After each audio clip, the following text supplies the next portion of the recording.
Good morning, my lovely students. How are you? Hope you're doing well. Today we're going to take a new reading story.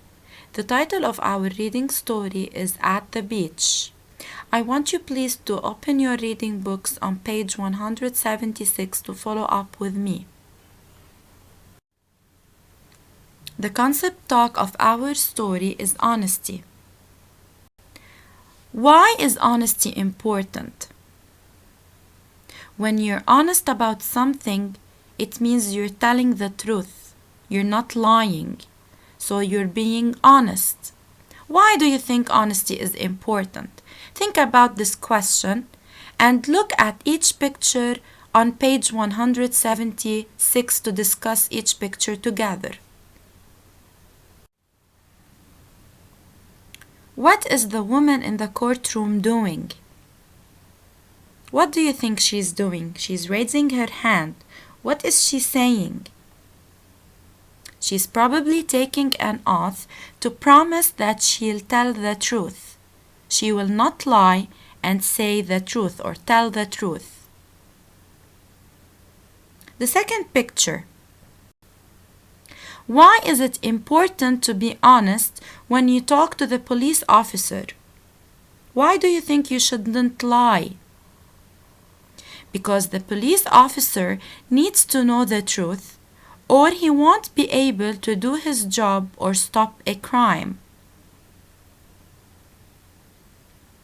What might a dishonest person do during a test?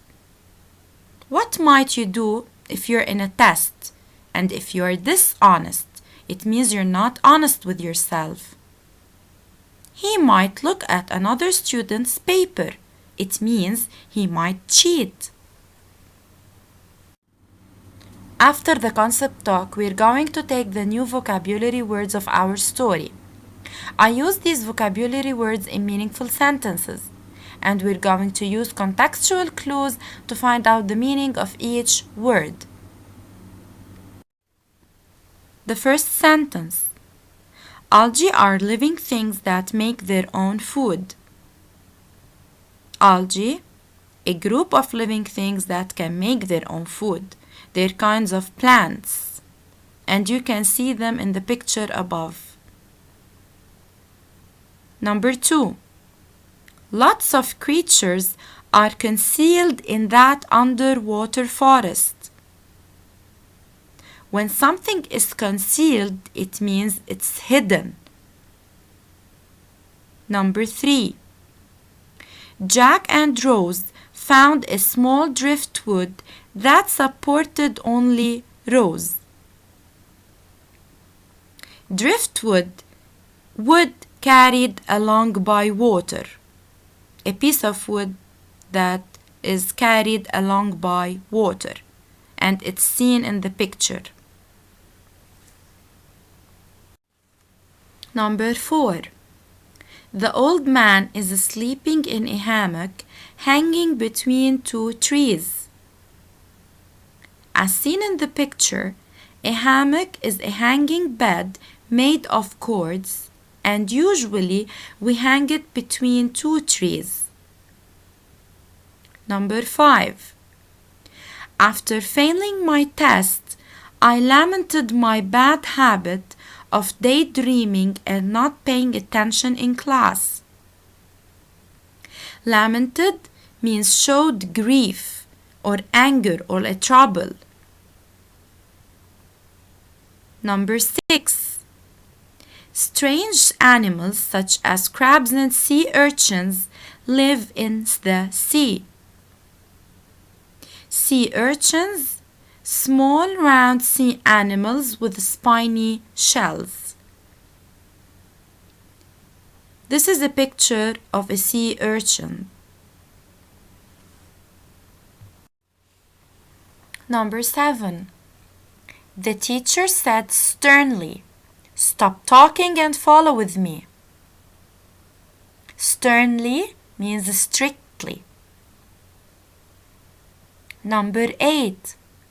She used a tweezer to remove the sea urchin's spines. A tweezer, as seen in the picture, is a small metal used for picking up very small objects or things. So now we're done with the concept talk of our story. We're done with the vocabulary words, and now we're going to move to something a little bit different, the comprehension skill.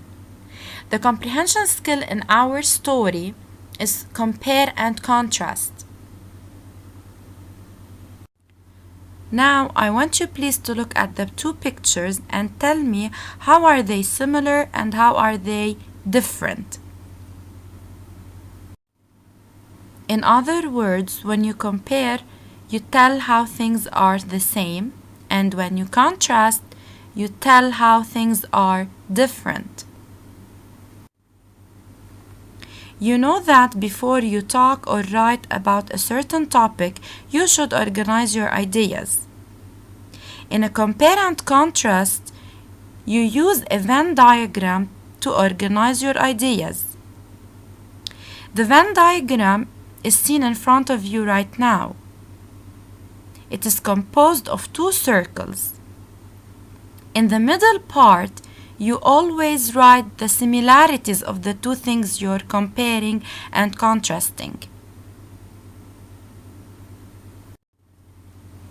The other two parts of the Venn diagram are used for the differences.